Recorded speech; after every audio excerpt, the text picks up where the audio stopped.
Hello everyone. आज हम BSc third year के फर्स्ट पेपर की सेकंड यूनिट पढ़ेंगे, जिसमें आज हम एक थ्योरम देखेंगे कन्वर्जेंट की, क्योंकि हमारा कोई सीक्वेंस कन्वर्जेंट कब होता है उसके लिए एक अनुक्रम की आवश्यक एवं पर्याप्त शर्त है। ठीक है, necessary and sufficient condition for convergent of A sequence.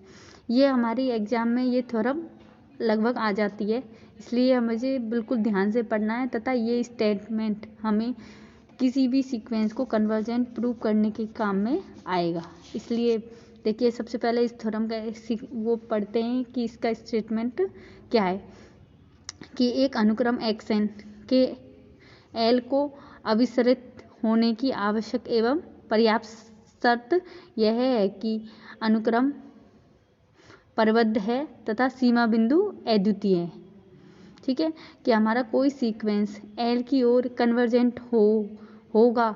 इसके लिए आवश्यक एवं पर्याप्त शर्त यह होती है कि अनुक्रम के सीक्वेंस बाउंडेड होना चाहिए तथा लिमिट पॉइंट अद्वितीय, मतलब एक ही लिमिट पॉइंट रखना चाहिए यूनिक, तथा वह सीक्वेंस कैसा होना चाहिए, बाउंडेड। ठीक है, यह हमारे कन्वर्जेंट कोई भी सीक्वेंस को कन्वर्जेंट प्रूव करने के लिए भी काम आता है कि हमारा यदि कोई सीक्वेंस दे रखा है और उसके बारे में पूछे कि यह कन्वर्जेंट है या नहीं, तो उसके लिए क्या करना पड़ेगा, हम देखेंगे कि हमारा सीक्वेंस बाउंडेड है या नहीं, बाउंडेड हो तथा वो लिमिट पॉइंट भी रखता हो, लेकिन लिमिट पॉइंट कितने होने चाहिए, यूनिक, मतलब एक ही लिमिट पॉइंट होना चाहिए। तो यह हमारे किसी भी सीक्वेंस को L की ओर कन्वर्ज होने की आवश्यक एवं पर्याप्त शर्त होती है, नेसेसरी एंड सफिशिएंट। ठीक है, तथा साथ में दे रखा है, देखिए, प्रत्येक एप्सिलॉन ग्रेटर देन 0 के संगत एक ऐसी धन पूर्णांक n0 विद्यमान है कि जो mode xn minus L less than epsilon, जबकि n ग्रेटर देन हो n0 से। ठीक है, ये हम पहले पढ़ चुके हैं कि ये क्या कह रहा है। इसका मतलब होता है कि हमारा सीक्वेंस किधर कन्वर्ज हो रहा है, L की ओर कन्वर्ज हो रहा है। इसे हम हिंदी में बोलेंगे कि हमारा सीक्वेंस किधर कन्वर्ज हो रहा है, L की ओर। तथा ये कह रहा है कि किसी प्रत्येक एप्सिलॉन के लिए हमारे पास एक ऐसी प्राकृत संख्या मिल जाए n0, जिसके लिए हम कह सकें कि n0 से बड़े n के लिए जो भी वो कोई प्राकृत संख्या ऐसी मिल जाए n0 जिससे बड़े n के लिए, ठीक है, कि सीक्वेंस के उससे बड़े n के लिए पद को L में से हम घटाएं तथा उसका मॉड करें तो वो एप्सिलॉन से क्या आता है, छोटा। या फिर इस प्रकार कह सकते हैं कि n0 से बड़े सीक्वेंस के सभी पद, ठीक है, L के नेबरहुड में आते हों। ठीक है, इसे ऐसे भी बोल सकते हैं। यह सब चीज़ हमारे लिए ज़्यादा पहले हम पढ़ चुके हैं कि इनका मतलब क्या होता है, इसलिए यहाँ हम इनके ज़्यादा विस्तार से नहीं पढ़ेंगे। ठीक है, अभी ये थ्योरम प्रूव करते हैं। सबसे पहले हम इसकी नेसेसरी कंडीशन पढ़ेंगे कि ये दोनों शर्त कैसी हैं, आवश्यक तथा पर्याप्त शर्त है। तो सबसे पहले हम पढ़ेंगे, इसकी प्रूव करेंगे।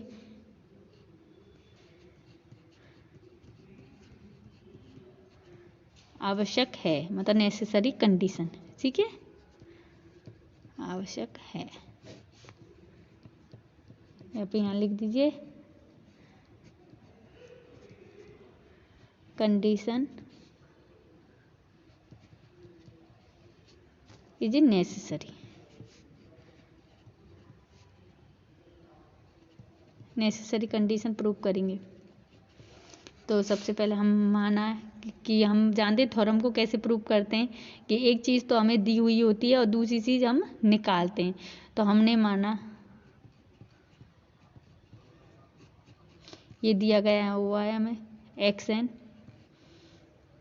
देखिए, इसमें आवश्यक और पर्याप्त दो शर्तें हैं। तो आवश्यक शर्त कौन सी है कि यदि हमारा कोई सीक्वेंस बाउंडेड है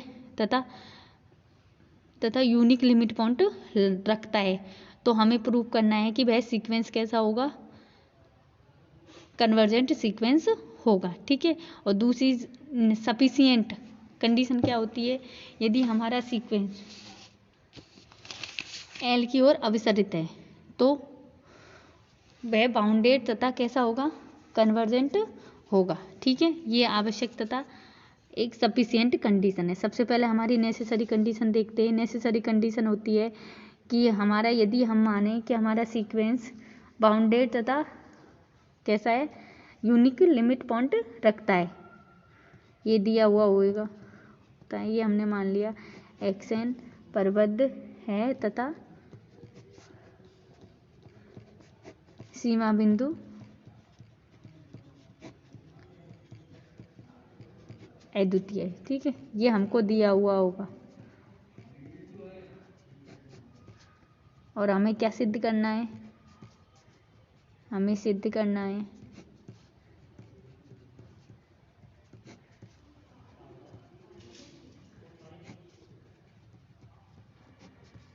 अनुक्रम xn L को अविसरित होता है।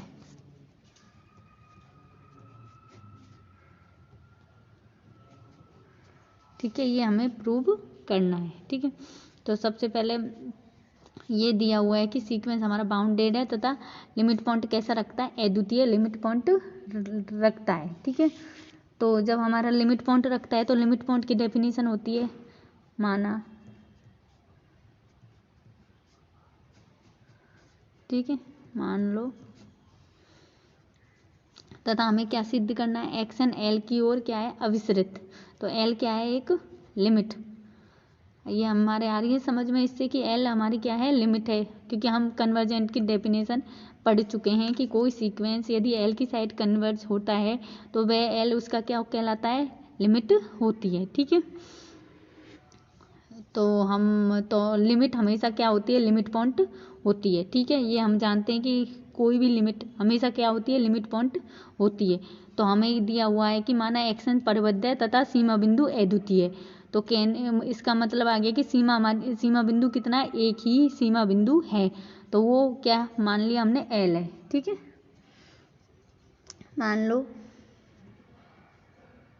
एल सीक्वेंस एक्शन का लिमिट पॉइंट है। ठीक है, एक्स किसका, एक्स एल का क्या है, लिमिट पॉइंट है। तो लिमिट पॉइंट की डेफिनेशन क्या होती है कि एफ साइलेंट ग्रेटर देन 0 के लिए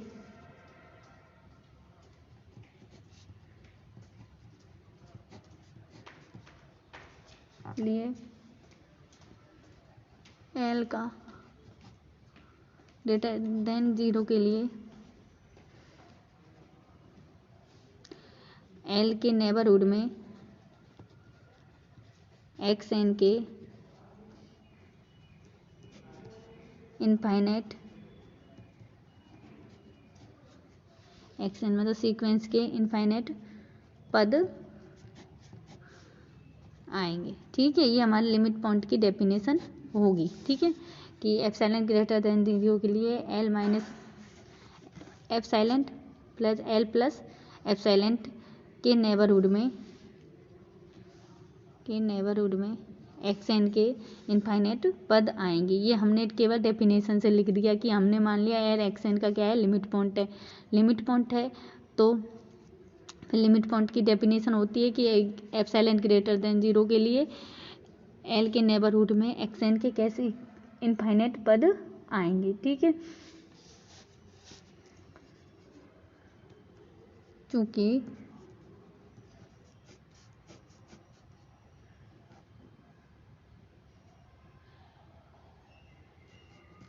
एक्स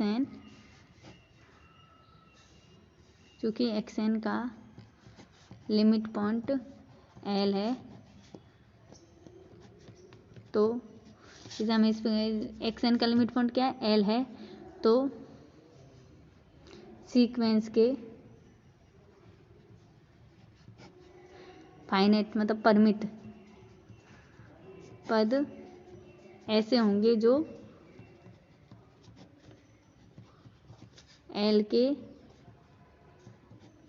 नेबरहुड में नहीं होंगे। ठीक है, आ गया, क्योंकि हम जानते हैं लिमिट पॉइंट है तो उसके इनफाइनाइट पद किस में होंगे, उसके नेबरहुड में, लेकिन कुछ पद ऐसे भी होंगे जो उसके नेबरहुड में नहीं होंगे। तो वो पद कैसे होंगे? फाइनेट होंगे, मतलब उनको हम गिन सकते हैं कि भाई कि इतने पद इसके नेबरहुड में नहीं है। ठीक है, तो जिनके संगत लिख दीजिए एक्स एन, इसको गणितीय भाषा में लिख दिए, अभी अब नहीं है एल के नेबरहुड के। ठीक है,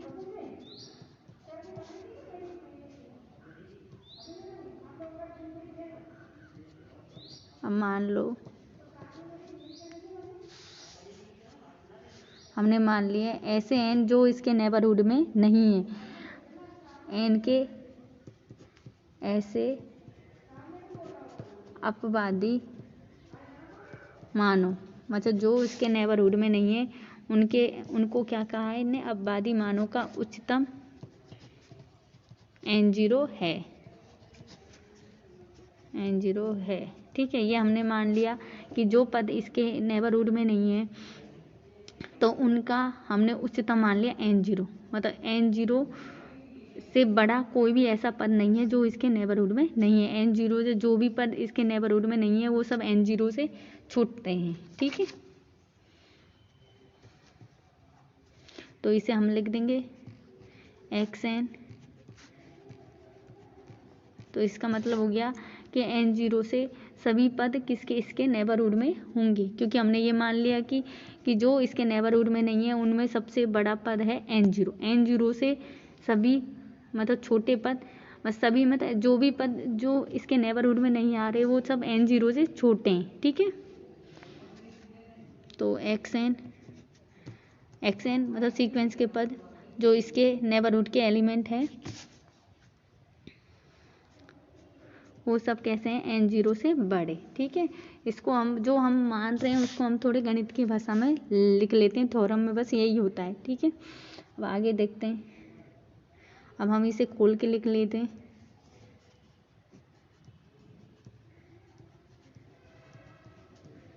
ठीक है,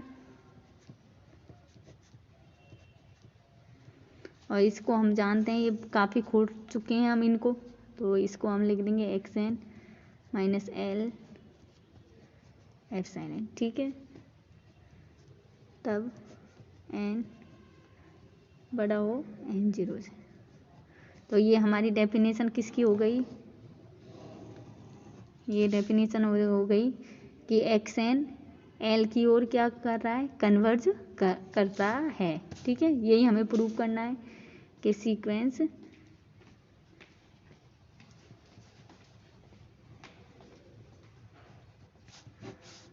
एल की ओर अभिसरित होता है। देखिए थ्योरम, इस थ्योरम को प्रूव करने से पहले हमें पिछले कॉन्सेप्ट सब क्लियर होने चाहिए कि भाई कन्वर्जेंट किसे कहते हैं, किस प्रकार होता है, इनको खोलना, ये सब हमें पहले आना चाहिए। लिमिट पॉइंट किसे कहते हैं, उसके बाद में ये थ्योरम प्रूव होगी, वरना ये यदि हमें वो कॉन्सेप्ट क्लियर नहीं है तो ये सब हमारे समझ में नहीं आएगा। तो अब दूसरा करने हम सफिशिएंट कंडीशन को प्रूव करेंगे। ठीक है, कंडीशन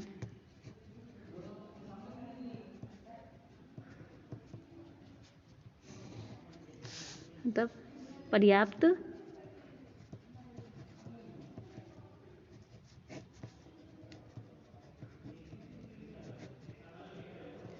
देखिए नेसेसरी और पर्याप्त में अंतर यही होता है। पर्याप्त का मतलब होता है कि किसी भी थ्योरम को हमें कन्वर्जन प्रूव करने के लिए क्या करना है, इतना ही पर्याप्त होता है। ठीक है, तो हमें यहाँ पर्याप्त होता है कि हमें किसी भी थ्योरम को कन्वर्जन प्रूव करने के लिए क्या पर्याप्त होता है कि सबसे पहले हमें दिया गया है, माना xn एल को अभिसरित होता है।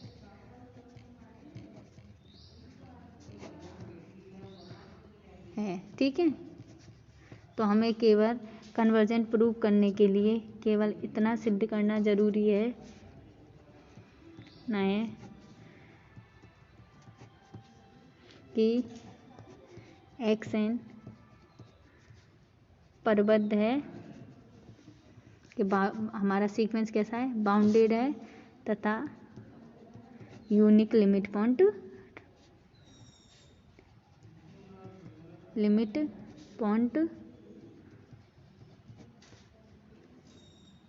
है। ठीक है, केवल हमें किसी भी थ्योरम को कन्वर्जेंट प्रूव करने के लिए इतना सफिशिएंट है कि हम केवल ये प्रूव करें कि एक्शन क्या है, परिबद्ध है तथा यूनिक लिमिट पॉइंट है, उसके क्या है, यूनिक लिमिट पॉइंट है। ठीक है, तो आप प्रूव करते हैं सबसे पहले कि सीक्वेंस हमारा कैसा है, बाउंडेड है। ठीक है, तो माना यहाँ दो चीज़ प्रूव करनी है, एक तो लिमिट पॉइंट कैसे यूनिक है तथा एक हमें बाउंडेड प्रूव करना है। सबसे पहले हम बाउंडेड प्रूव करेंगे। ठीक है, मान लीजिए हमें क्या दिया गया है कि एक्शन एल की ओर क्या है, अभिसरित है। तो इसकी हम गणितीय भाषा में डेफिनेशन लिख दीजिए कि भाई हमें ये दिया गया है एल की ओर अभिसरित है, तो हम इसे गणितीय भाषा में कैसे लिखेंगे। मान लीजिए एप्सिलॉन ग्रेटर देन 0 के लिए देयर एग्जिस्ट n0, एक ऐसी प्राकृत संख्या n0 एग्जिस्ट करती हो ताकि जिसके लिए xn माइनस एल फॉलोअर जब n का मान बड़ा हो n0 से। ठीक है, कि मतलब हमारे पास ये कह रहा है कि xn l की ओर अभिसरित है, तो मान लीजिए एप्सिलॉन ग्रेटर देन 0 के लिए देयर एग्जिस्ट n0, मतलब एक ऐसी प्राकृत संख्या विद्यमान हो जिसके लिए हम सीक्वेंस के पद को हम उस l में से घटाएं और तथा उसका मोड लें, तो वो क्या आता है, हमेशा उनका अंतर एप्सिलॉन से छोटा आता है, मतलब n0 से बड़े मानों के लिए। ठीक है, कि हमें एक ऐसा n0 मिल जाए कि जिससे बड़े सभी सीक्वेंस के पद को जब हम l में से क्या करें, घटाएं, तो वो एप्सिलॉन से छोटे आने चाहिए। ठीक है, ये हमें दिया हुआ है। तो अब हम इसे आगे ऐसे खोल के लिख लेते हैं।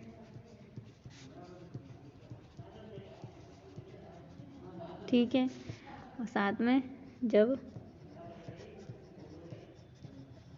मतलब xn के जब n का मान n0 से बड़े हैं, उनके लिए सीक्वेंस के पद l के नेबरहुड में आएंगे। सभी पद किस में आएंगे, l के नेबरहुड में आएंगे। ठीक है, मान लीजिए हमें यहाँ निकालना है कि हमारा सीक्वेंस कैसा है, बाउंडेड है।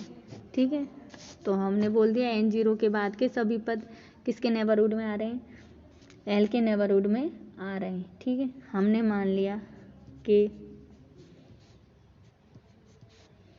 है कोई मिनिमम और सीक्वेंस के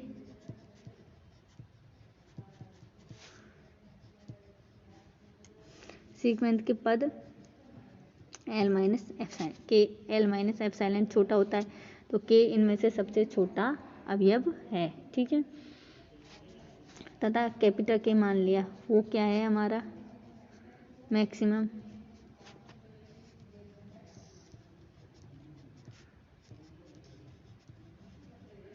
तथा l प्लस हमने दो एलिमेंट मान लिए के जो इन सीक्वेंस के सभी पदों में से कैसा है, छोटा है। ठीक है, और कैपिटल K ऐसा मान लिया जो सीक्वेंस के इन पदों में से क्या है, सबसे बड़ा अवयव है। ठीक है, तो इससे हमारा सीक्वेंस बन जाएगा। तो हमारे सीक्वेंस सभी इसमें ही कवर कर लेंगे, तो ये हमने मान लिए। तो इसका मतलब हो गया कि सीक्वेंस के पद सभी स्मॉल k से तो कैसे हैं, बड़े, तथा कैपिटल K से क्या है, छोटे हैं। ठीक है, फॉर सभी n के लिए। तो इससे हमारा आ गया है कि हमारा सीक्वेंस कैसा है, परिबद्ध है, क्योंकि हम बाउंडेड के बारे में पहले पढ़ चुके हैं। परिबद्ध अनुक्रम है।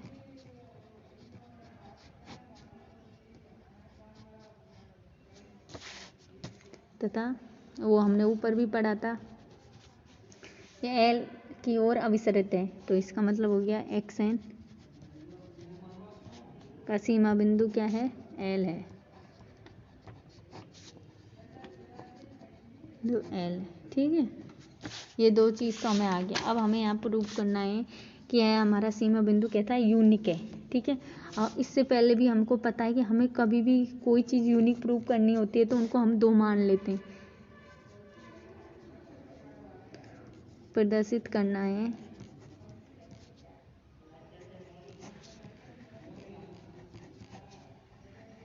xn का सीमा बिंदु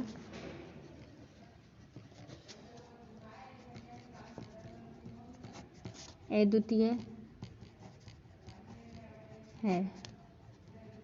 ये हमें क्या करना है, प्रदर्शित करना है। तो हमें यूनिकनेस प्रूव करने के लिए, जैसे कि हमें सीमा बिंदु यूनिकनेस प्रूव करने हैं तो उनको हम 2 चीज़ मान लेते हैं। हमने मान लिया एल व एल डैश माना, 2 क्या हैं, सीमा बिंदु हैं। और ये दोनों क्या हैं, ये हम मान लेते हैं कि ये दोनों कैसे हैं, बराबर। हमें ये बस यही प्रूव करना है नीचे कि ये दोनों कैसे, ये हम मान लेते हैं ये दोनों कैसे हैं, बराबर नहीं है। केवल हमें नीचे यही प्रूव करना है कि इनको यूनिक डैश के लिए कि ये दोनों बराबर हैं। ठीक है, तो ये हमने मान लिया। ठीक है, तथा मान लिया तथा एल व एल डैश भिन्न है। ये दोनों कैसे भिन्न है, तो हमने मान लिया कि एल डैश बड़ा है एल से। ठीक है, तो अब हम एक एप्सिलॉन मान के चलेंगे। ये हम खुद मान लेते हैं एप्सिलॉन। ठीक है, ये हमें खुद को ही मानना होता है थ्योरम में। हमने मान लिया कि एप्सिलॉन ये है। ठीक है, ये हमने कोई एप्सिलॉन मान लिया। तो अब इसका हमने पक्षांतरण किया तो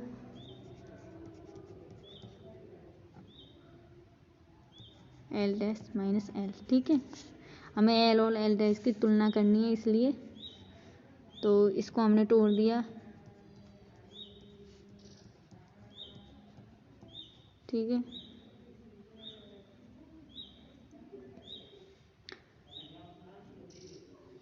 एप्सिलॉन को इधर ले आए तो एल डैश माइनस एप्सिलॉन बराबर एल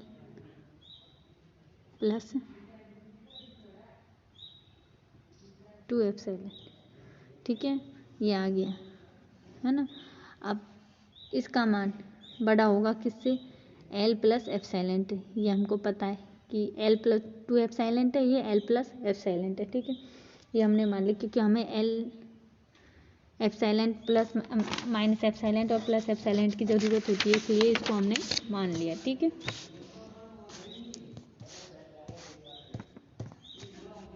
अब ये दे रखा है कि हमको कि एन एक्स एन किधर एल की तरफ क्या हो रहा है, अभिसरित होता है। ये हमें ऊपर दे दिया था, हमने माना था।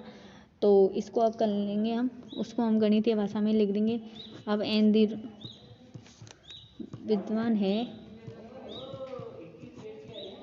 कैसा N0 विद्यमान है।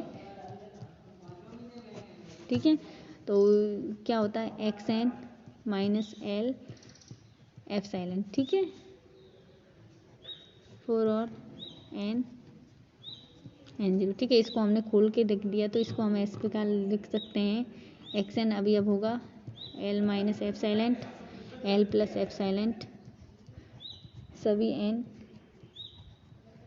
ठीक है, इसका मतलब हो गया एक्स एन का मान, हमारे एक्स एन का मान कैसा होगा, एल प्लस एप्सिलॉन से क्या होगा, बड़ा होगा। ठीक है, देखिए ये कह रहा है कि एक्स एन के अवयव इस और इसके बीच में होंगे। ठीक है, वो भी कितने होंगे, इनफाइनाइट होंगे। ठीक है, ये हमें पता है। तो कुछ मान ऐसे भी होंगे जो एल प्लस एप्सिलॉन से कैसे होंगे, बड़े होंगे। ठीक है, तो हम मान लेते हैं X N L plus epsilon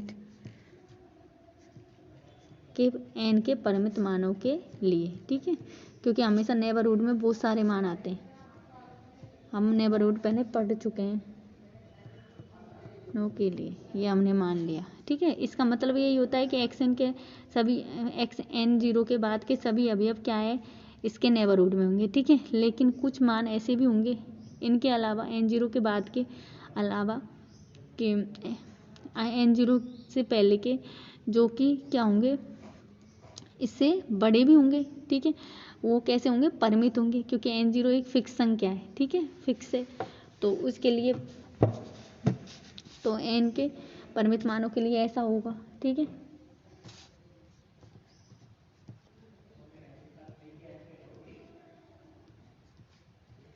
तो हमने ये मान लिया कि कुछ मान xn के कुछ पद l डैश के नेबरहुड में होंगे, क्योंकि हमने l और l डैश इसके क्या माने, लिमिट पॉइंट माने हैं। तो हम भी जानते हैं यदि ये लिमिट पॉइंट है तो कुछ पद ऐसे भी होंगे, l डैश लिमिट पॉइंट है तो xn के पद ऐसे होंगे जो इसके नेबरहुड में होंगे, ठीक है।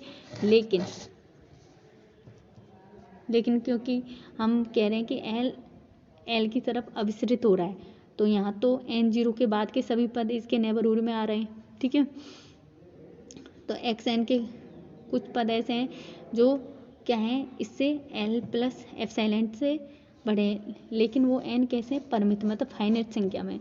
तो इसका मतलब हो गया, तो जो l डैश के नेबरहुड में होंगे वो भी कैसे होंगे, फाइनाइट होंगे,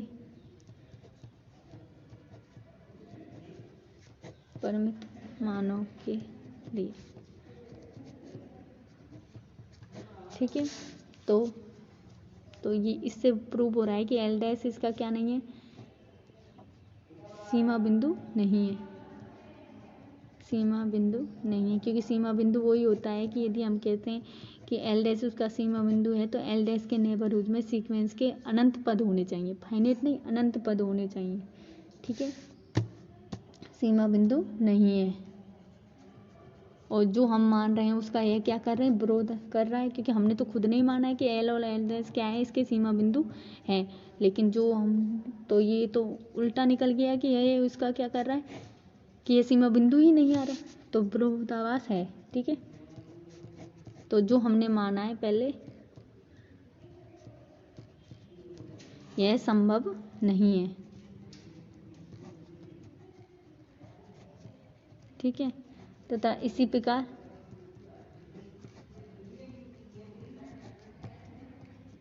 यह भी संभव नहीं है, ये दोनों कंडीशन संभव नहीं है। तो क्या आएगा, l डैश बराबर l, मतलब कि दोनों लिमिट पॉइंट कैसे हैं, बराबर हैं। तो ये हमारा प्रूफ हो गया, ठीक है।